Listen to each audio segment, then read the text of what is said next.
Okay, so the Greater Victoria School District wishes to recognize and acknowledge the Esquimalt and Songhees nations on whose traditional territories we live, we learn, and we do our work. I'm not seeing Nicole, so has anybody heard from Nicole? Isn't it Jordan now? Nicole's on ops. Oh, right. Yeah. Okay. Right. Jordan. Right. Sorry. But I don't see Jordan either. So.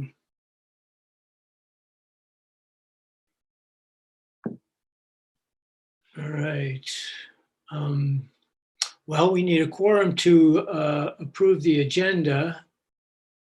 Chair, if I may, Yeah. I've just texted Trustee Waters just to see if she's coming or not. So maybe in the absence of that, we wouldn't be able to pass any agenda Sure. items, but we Yeah. could probably go to the presentations. Yeah, fair enough. I think we could do that. So I'll go right down to the new business and turn this over to Colin to introduce people. Thank you very much, Trustee Ferris. Yeah, it's my pleasure to perhaps welcome Tanisha Bangu as our student representative, and then perhaps pass it straight on to Sean McCartney and Pam Halverson from the district team for their update.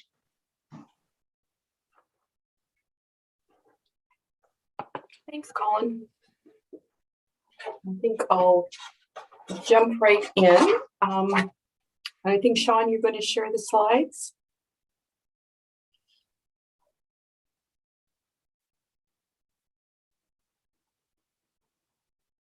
Great. Awesome. So it's a pleasure to be here with everyone tonight and to be providing this update on behalf of our district team. And as always, our work is grounded, as part of the district team, is grounded in operationalizing the strategic plan and also our FESL report that we recently put forward. And always, again, with a clear focus on closing the opportunity and achievement gaps for all learners.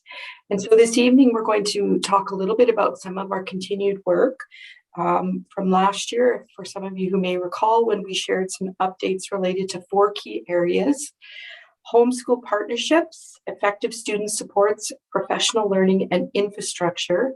And specifically this evening, as outlined in the memo, we're going to speak to the new referral app, the inclusive learning strategy update, and the launch of competency-based IEPs.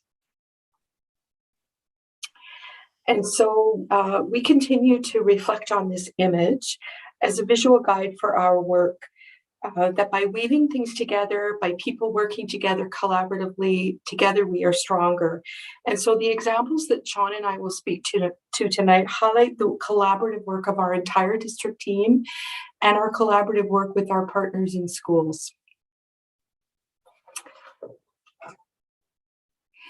So just wanted to start with our referral app, and we like to kind of put that in the infrastructure sort of bucket, if you will. And so at the beginning of the school year, as a district team, we introduced a new referral app for our school-based colleagues to submit referrals as outlined on the slide. And so that includes requests for speech language pathologist supports, for psychology services and supports, for designation requests, and also the request for district collaborative supports for students who have with tier 3 support needs. And full disclosure here, Sean is showing you a slide that may be slightly different from what's in your pack-up. We realized once we had sent them in that we had not used person first language, and so we corrected that in the slides that we're sharing with you tonight, and we will make sure to get those to people as well. The goal of the app, and if we think about the image that's on the screen, the goal of the app is to really, again, wrap around our school teams who are wrapping around students and families and that classroom teacher at the center. So we always want to be efficient and effective as we're doing that. And we want to be gathering data to say, is what we're doing making a difference? Are we doing the right things? Could we be doing things differently? So part of this, the referral app was really to have more streamlined and efficient processes to make sure that we're operating and providing equitable access to supports, and then to really gather data, as I already spoke to. So how can we look at what we're hearing from people? Where might we need to look at doing things differently? How can we be responding strategically? So overall, the app has been received well. It's a work in progress, and with anything new, there's always some bumps along the road, but we continue to gather feedback on how to make the app and the process around it as efficient, as streamlined as possible. And I just want to take a minute, I know Andy's here with us, but just a shout out to our IT team. Boy, we've got some brilliant thinkers there who really helped Sean and I and the rest of our team to work through this. So thank you to those folks. And then really wanted to dive a little deeper into the request for district collaborative supports.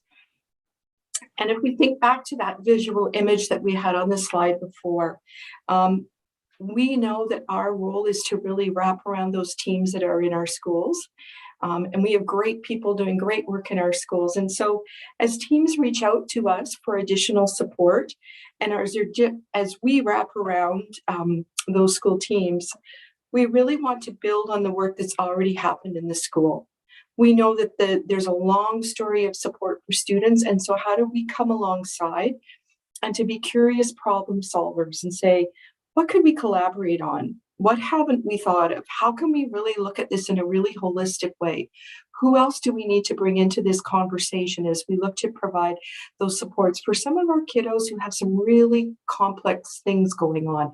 And it really, again, it takes a village to really support. And so how do we do that? And those supports, when our district team comes into the conversation, could range from how do we help with some mental health planning and supports? How do we support with outreach worker supports? How do we perhaps look at enhanced CPI training or Crisis Prevention Institute training? So that idea of how do we de-escalate behaviors? What could that look like in this school? How could we help with additional behavior support planning? Perhaps it's enhanced or a different way of looking at how we can bring OT, occupational therapy, and physical therapy supports to the students. So it can be a wide range. And again, that notion of when we come together as a group, we are stronger and we come up with more creative solutions. And so submissions, when they come in, are reviewed by our district principal team, at least weekly, often more than that, actually often daily. It seems like we're doing that and really having those conversations. And because we do want to have a timely response back to our schools. And so far, aside from our referrals for SLP and psychology services, we have had 63 requests come in, and we've been able to respond to those. And again, learn, and we will only make the process better. So we just wanted to share that little bit of update with you. Over to you, Sean. Thanks, Pam. Good evening, everybody. Great to see you again. This is a bit of a work smarter, not harder combination of two different memos that were in the pack up. And so in the Inclusion for Learning Strategy Update memo, we alluded to the fact that we would kind of cover them both as a part of this update. Again, as Pam said, I think this is a great project that exemplifies collaborative work across multiple teams and departments. And so to start, a big shout out as well to colleagues in finance and facilities who continue to do some of the work with us behind the scenes on what has become a multi-year strategy and project. This is basically the overview of the memo that was shared, and I'm actually going to come out of slide share to go to that overview grid that's in the pack up so that I can also put it on the screen. So apologies while I do a screen share of this document. Thumbs up, we're looking at a color grid. Awesome. So as shared in the memo, there's about $86,000 remaining from the initial capital portion of the funds that were approved way back in 2018, and approximately $40,000 in operating, which was primarily the equipment and supplies budget. And so we've done a pretty decent job of identifying the needs and then working with schools on both the capital side as well as the furniture, equipment, and supply side. And as you can see here, let me scroll here. So there's a color code legend on the side here, but really green's a good sign, and yellow means we're working through seismic projects to remedy a couple of schools. But really we're at 6 schools that we're going to revisit. So they were part of an initial check-in here, and a couple of middle schools, a few high schools. I'll speak to Reynolds briefly separately in a moment. And then we're going to come back and revisit Strawberry Vale. And again, I'll speak to some of that in further detail. So the majority of the remaining funds will be used to target solutions for those remaining schools that we revisit this school year. And hopefully that grid makes sense. Thanks. I'm going to come back now to our slides.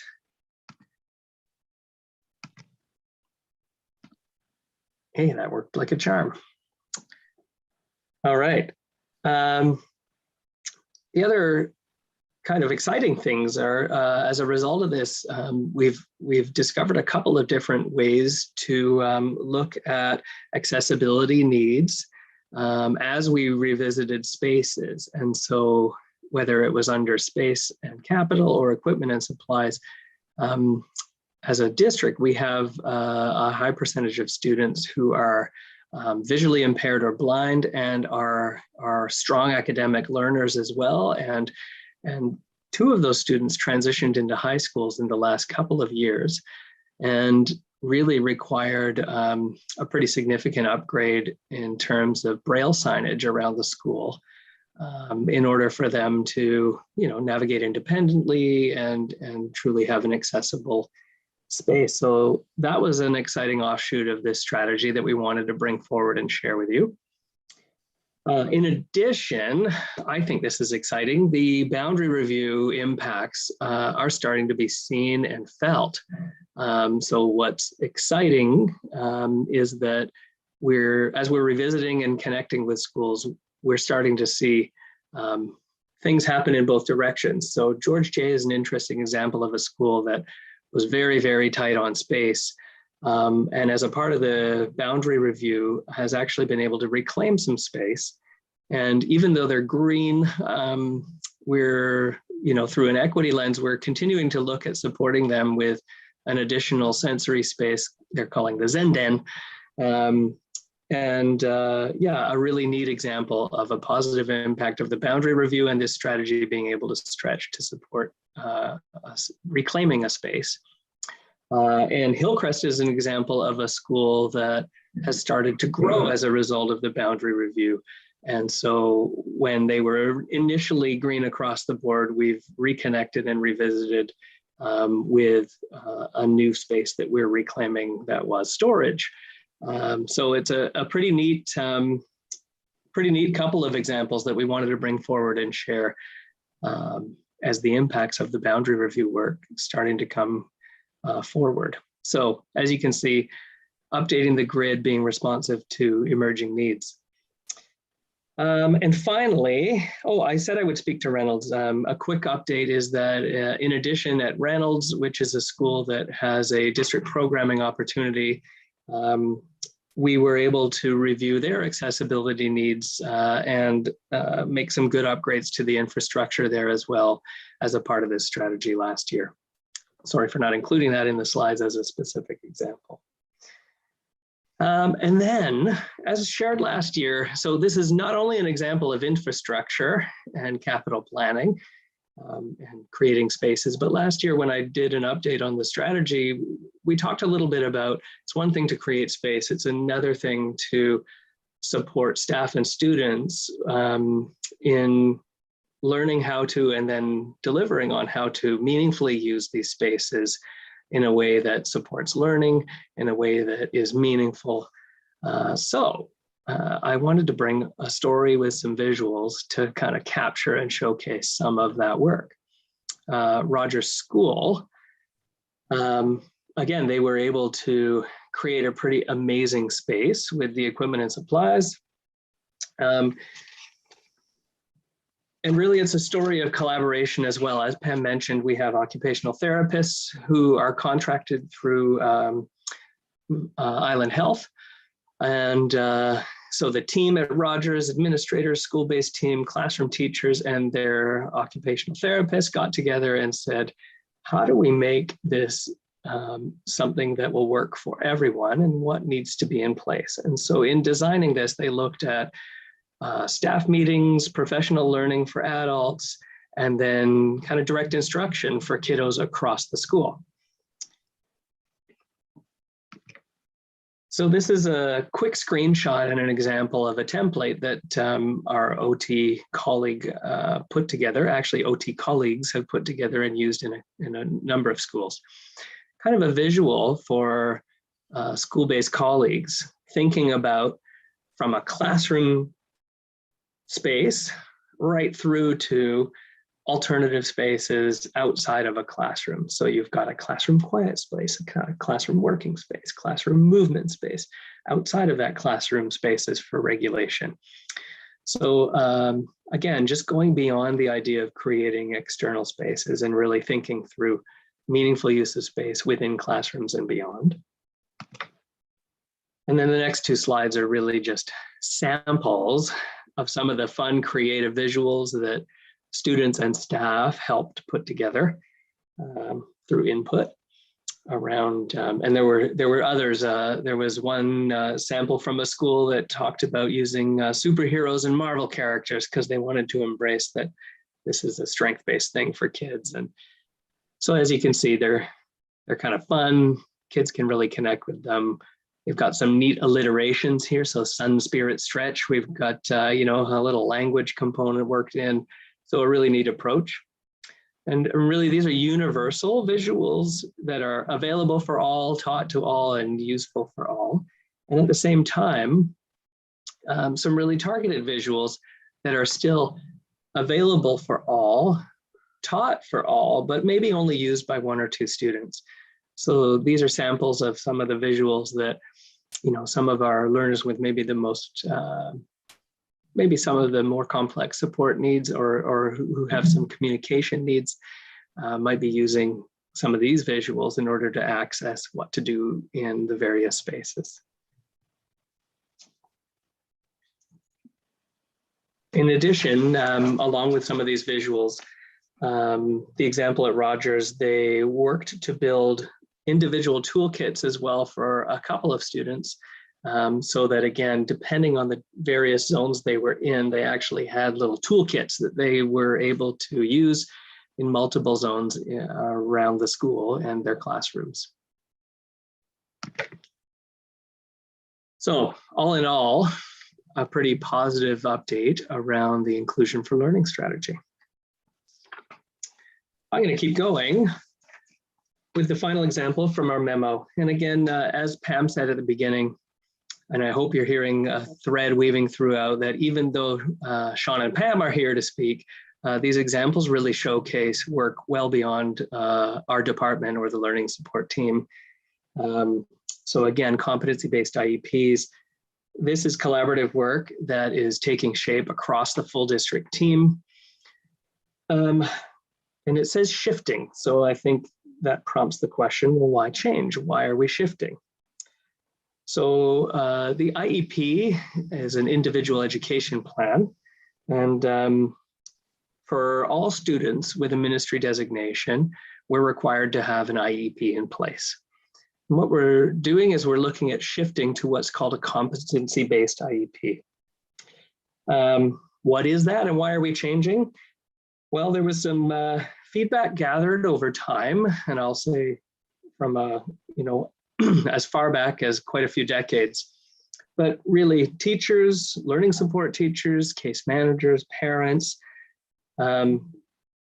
Many of whom said that our most traditional IEPs were too long, not connected directly to curriculum, not always useful for assessment and reporting, difficult for teachers to implement in inclusive classrooms, and originally and historically were designed more for segregated settings or self-contained programs.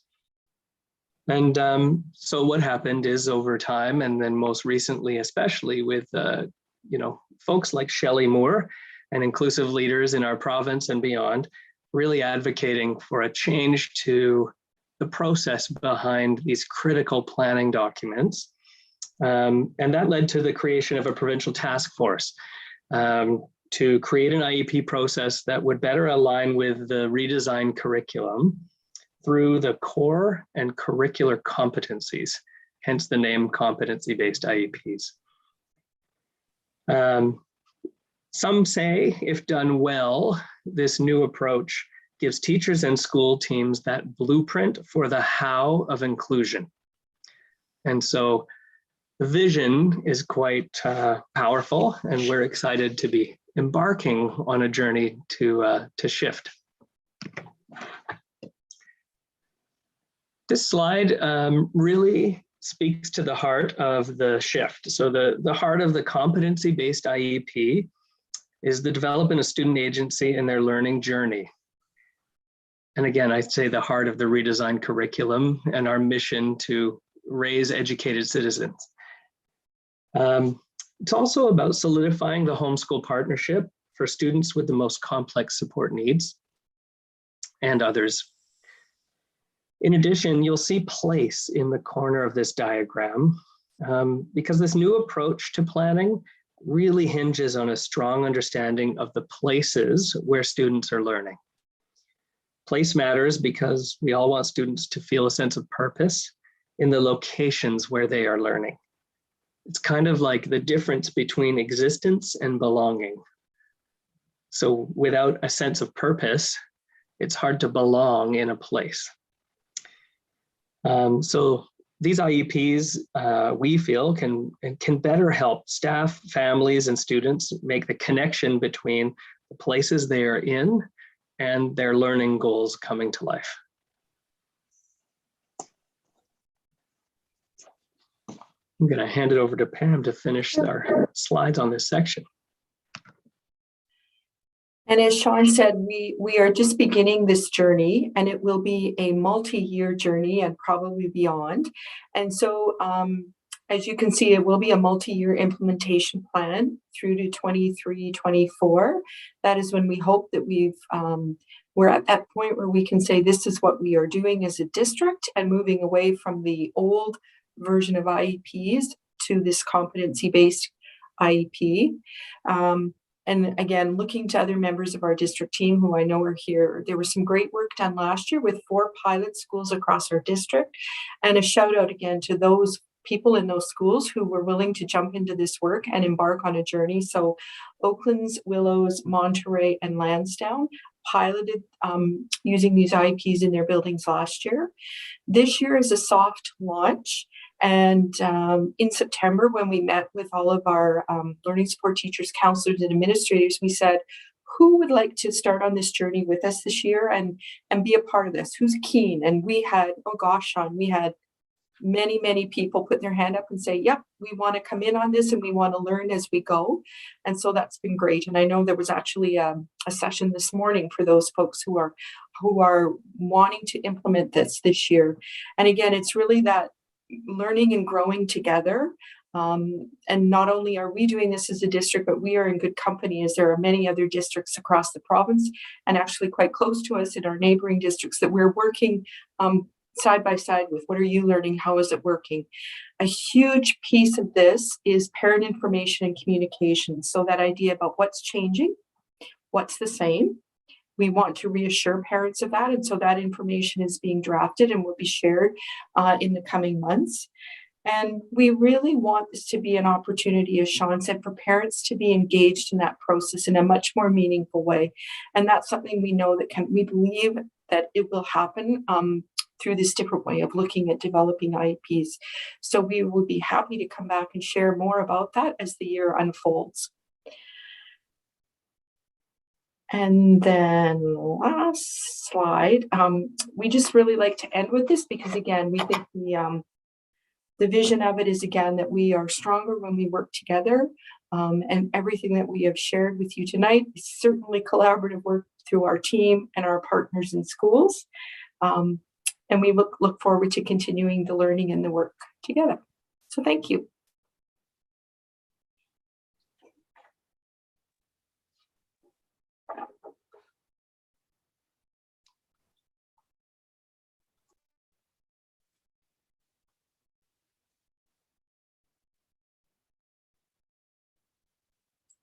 So Colin, is that the end for district team updates? Yes, Trustee Ferris, that concludes the presentation from the district team on those two items, and unless there are questions for the members of the team. Great. I just had one quick one for Sean, and that was, I wonder if he could give me an example of what he meant by toolkits at Rogers. I guess the word toolkit is really, it's kind of a package, right? So for example, there are some visuals, some additional sensory supplies, for example, fidgets, or in some cases, maybe some weighted materials, things that are really tailored to a specific student, their unique needs, and then their meaningful use of space in the classroom and beyond. Okay, thank you. Understood. Did I see a hand up? Jordan, is that you? That's actually me swatting away fruit flies that just will not die. Okay. But I will take the opportunity just to say thank you all so much. This is such an exciting update. It sounds like there's a lot of buy-in across the system for these shifts and improvements that we're making. I do wonder if there are, as we move to sort of competency-based IEPs, how are we supporting teachers and understanding those differences and being able to interpret and implement? I know our teachers stay very abreast of all of the new developments, but it is a fairly significant change, really, in my reading of it. So I just wondered how we're making sure that it's understood and supported. I can probably jump in quickly to say, I think that's also part of the rationale behind the soft launch is to make sure that so even this morning, as Pam said, as we wrapped up, we're closing with shifting our plans with the group we have in order to take some of their feedback and think through the lens of, for example, sharing with classroom teacher colleagues. In our pilot schools last year, we did have classroom teacher colleagues joining learning support teachers and case managers in the sessions. It's been great. We've also had some of our itinerant colleagues as well as our school-based counselors joining in the sessions as well. So again, really just, I think we're looking to scale this out, involve teachers in the training as part of a school team, and then also build out, coming back to infrastructure, we're looking to curate and then kind of rebrand pieces on the website that will then be accessible entry points for folks like a classroom teacher who wants to learn more. And we actually purchased and have some video clips from Shelley Moore's 9-part series last year that really helps people kind of digest this and unpack it. And so, yeah, scaling out options and entry points for folks through 2023, 2024, because it's got to be common understanding and everyone really, understanding and then being confident to implement these plans. And we think, again, I had a colleague, one of our district learning support teachers say, I'm drinking the Kool-Aid.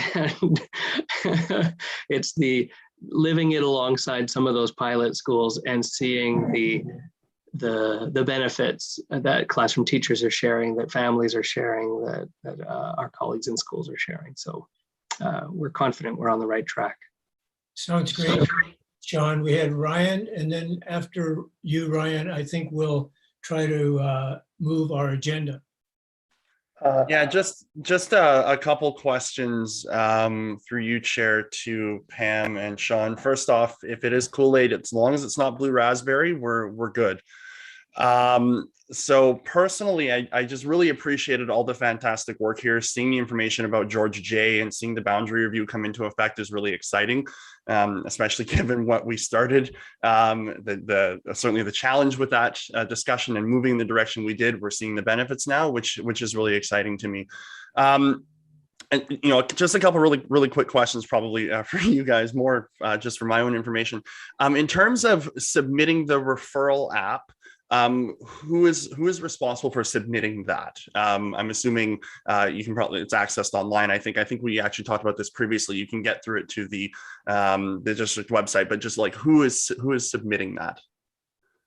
We hope that best practice would be it's coming from that school-based team in the school, who, again, we want this to be building on the work that's already happened. So we know that there is extensive work already happening in the school, so that we've been trying things, and now as a school-based team, we're coming back together to say, we need some fresh eyes. We need some different thoughts on this one. And so who can we do? So it can come in through, we do ask that it be signed off by an administrator so that they're aware of what's the request that's being asked coming out of their building. But that most of them come in, I think, through our school-based team members. Very good. Thank you. I appreciate the clarification on that. And I think the collaborative effort is really well put. Two more really quick pieces. We've heard recently, and I'm probably not the only one aware of the recent announcement from the province around these hubs that are being created, certainly through recommendations from, I know, advocates, Ministry of, or Representative for Children and Youth. And I'm wondering, in terms of these hubs that are being created for youth and children with unique needs, if there is any synergy that we see happening between what we're doing and what the province is looking to bring in. And perhaps it's too early to have that, but it did strike me that this discussion was coming down just shortly after that announcement was made. So if there's anything you can comment on, it would be appreciated, understanding that it might be early. And then I just have one more quick question. I think it's early days because we don't know all of the details, but I would say that it's based on a similar philosophy to what we're doing. Is how do we come together? How do we have different expertise, different people right there in the room to have that conversation around a student, and really to look at it through a holistic lens? Because we all know that many students require supports in a variety of different ways, and it's never just one thing, and it's how do we complement those and how do we have those things working together. Wonderful, thanks. And then one very quick one, I noted with interest the grid that Sean showed and the challenges we're having at Oakland. Obviously, we're looking to remedy those challenges with, I think, some more boundary shifts in the future. But I'm wondering, in terms of what the grid says, in terms of not immediately remedied challenges there, what are the challenges that we're having there with specific focus to the work that I know you and Pam are doing? And are there ways that we can try, while we're looking for a permanent solution to those challenges, to try to help remedy those? It's a big question, but it did strike me that Oakland does seem to be that place of challenge in the district where we need to have some particular focus. Thank you. Yeah, I would say it's also probably on that revisit list. It's interesting because there were a few schools on that list, and after visiting and really reviewing, and so maybe it's partially a revisit. Long story short, I think they have had some support. They're just not able to get to what we call green in the context of the initial strategy with the creation of those guaranteed 5 spaces. In fact, Oakland's is a school that has access, or sort of above the floor in terms of some of those spaces, like spaces for learning support. But to carve up classrooms continues to be something that we're not doing, because we know that in boundary changes, classrooms in the eyes of the ministry need to stay as classrooms. So long story short, I think we've partnered with Oakland's. We're we've continued to work with them around creative use of space to maximize what they do have. Yeah, it's really, the impact of the boundary review long-term will be really beneficial for a school like that, where ticking all those boxes will play out over time. Thanks to both of you. Appreciate it. Thank you, Chair. Trustee Rod Painter. Thank you, Chair. One of my first questions has to do with the school-based team referral app.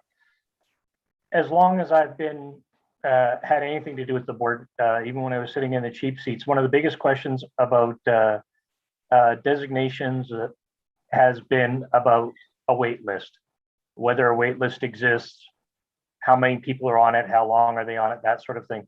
So, like for example, I noted that Pam was able to report that 63 requests had already come in and been actioned. And, you know, I think right off the bat, I think something like this will be very useful for illustrative purposes to just demonstrate the volume of work that is being done. But beyond that, I think it could be really helpful to give us some context in terms of whether or not there is a wait list. Are kids waiting a reasonable amount of time for assessments, or is this becoming a challenge? Something that could inform perhaps the budget process or other discussions when it comes to looking at our allocation of resources, just to make sure that those assessments or whatever needs are being addressed at an appropriate time. Are we going to be able to pull that kind of information out of this application and get a semi-regular updates on it? I think we can pull the stats, sorry, for example, of the number of referrals coming in. But I'm going to go back to the kind of working session that we had last year with trustees on reframing assessment. I think there's some work to do on creating common understanding of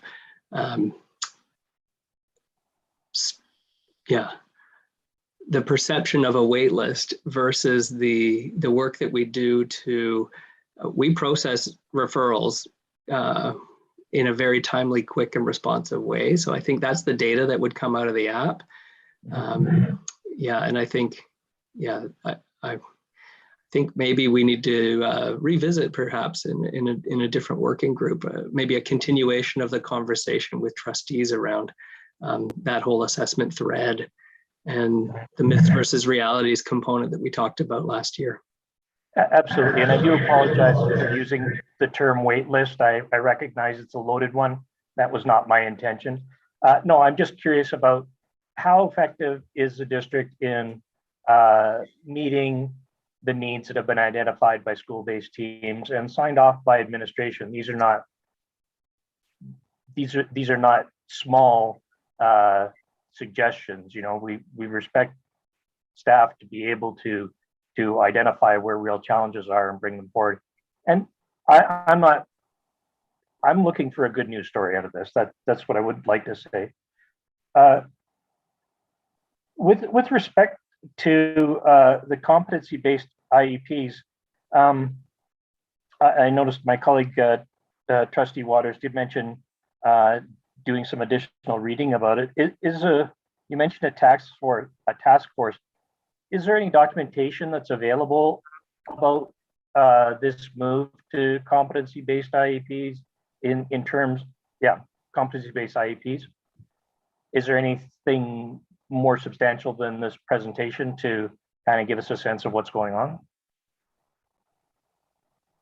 Perhaps I can chat with our senior leadership team as well in the background. We have the 9-part webinar series that we have access to, and so I'm more than happy to share how trustees could access that. It's a pretty in-depth. There's 9 kind of, for lack of a better word, webinars / podcast kind of pieces. They're each about an hour and change in length, but they really take you on a deep dive into some of the vision and rationale behind it. So At the same time, out of this collaboration, as Pam mentioned, with local districts as well as other districts such as Surrey, who have been doing this for a number of years ahead of us, we're looking to kind of curate and share out some of that, and we'll be sure to let trustees know as that comes together, because I think it's helpful, including the parent information that we pull together. And actually, that's a great segue.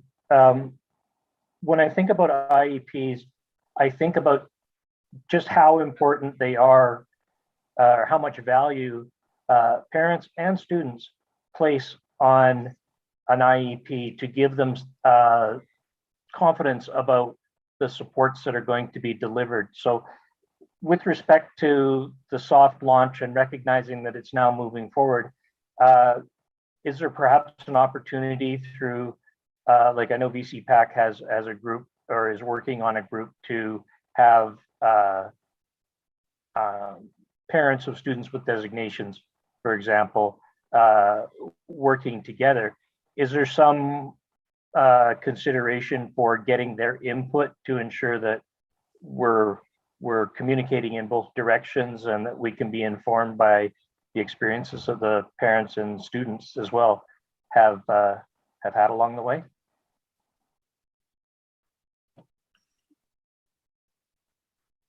I think there's definitely opportunities to, and I know we are engaged in some conversations with parents through our BCPAC.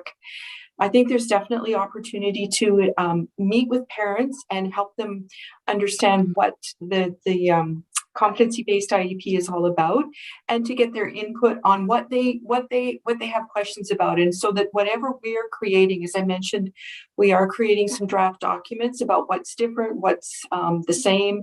And truth be told, we are looking at what other districts have already done and sort of not reinventing the wheel, but saying this work is happening across the province in many, many districts, big and small. And so we're in a great position where we're able to take the best of that and start to kind of meld it together. And then I think definitely saying, this is what we want to share out. We think this will inform parents. What else? So that I think those opportunities to make sure that we're clear on what it is and what it isn't, and how parents can be active partners in that. So those will be the big pieces as we go forward. Thank you very much. And I just wanted to offer that as a parent of a child with an IEP, I can't tell you how important that document was for us and for our peace of mind moving forward. So I'm really glad to hear that we are taking that parent and student element into consideration. Thank you very much, Chair. Thank you, Rob. And could I take time to get a mover for our agenda? So moved. Seconded by Jordan, hopefully. And You don't need a second at committee, so a mover is all you need. All in favor? Thank you. And also, were there any questions about the minutes? Seeing none, could I have a mover for that? Thank you. And seconded, all in favor? Thank you. And so back to you, Colin. Sorry, can I just butt in? I know Angela had her hand up for a little while for a question. Sorry, I missed you, Angela. Go ahead. Thank you, Trustee Henza. So VCPAC last year did an inclusion survey, and we got a lot of information from parents back who have IEPs in this district. And one of the biggest concerns that they had was that IEPs were not personalized enough for a child, almost like, a blanket IEP was put on their child. And so this competency-based IEP, that sounds like it's going to be a lot better for parents to feel good about sending their children to school in this district. I just wonder, with the pilot schools and with the soft launch, how long until the rest of the parents in the district can expect to get some literature on this? because I know they're going to have some questions, and I'd also like to see if perhaps we could exchange information and I could get you the results of our inclusion survey, because we did have a lot of feedback where parents said it was the first time that they had felt heard in the whole time that their child had been enrolled in public school in SD61, and that was something that we took pretty seriously, that the questions that we were asking weren't being asked enough or at all. So I'm just wondering when I can inform parents that they can expect some information on this. Thank you.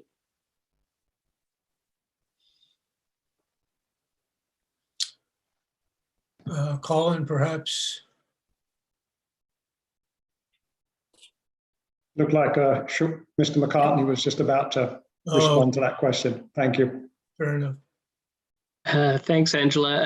I think I'm coming back to what Pam mentioned, and Deb's here too. And we've got these regular meetings, and I know VCPAC representatives. We've had Crystal and Christine connected to that conversation in the thread. And actually, I think it was a week ago, we were chatting about reconnecting with the survey results. And so I think in terms of confirming a timeline, I would say in the new year, by the spring, our goal will be to have, public facing information. And then what we should do is partner on how we get that word out through schools and VCPAC, and then also ask for that feedback around folks that are living it, folks that are curious about it. So I think we've got the structure established for that partnership, and I think that's the best place to bring it forward, and then confirm that timeline.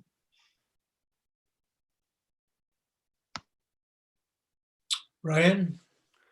Yeah, thank you, Chair. Just one very final comment. I didn't want to let it slip by, because the comment that somebody was looking for good news in this report struck me as a little bit challenging to hear. So I just wanted to say, from my perspective, whenever we have staff coming to this table, presenting their work and showing us what they are working on, what is working, or what we are working to improve, it's always good news.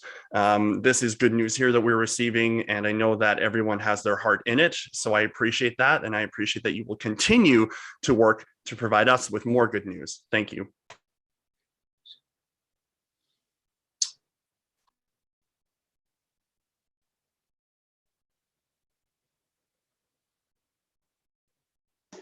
I see no more questions. So, Colin, do we have anything more here? No, I'd just like to add my thanks to Pam Halverson and Sean McCartney for the presentation, and for others present for engaging in the conversation. So that's much appreciated. And there's no further business on this agenda. So over to you, Chair, for Thank you. for conclusion and adjournment. Yes, and my thanks as well to Pam and Sean. I really feel like I learned a lot tonight, and so thank you very much. Could I have a mover to thank you, Ryan, and seconded by Jordan? All those in favor? And good night. Thank you very much, everybody. Thank you, Chair. Thank you, staff.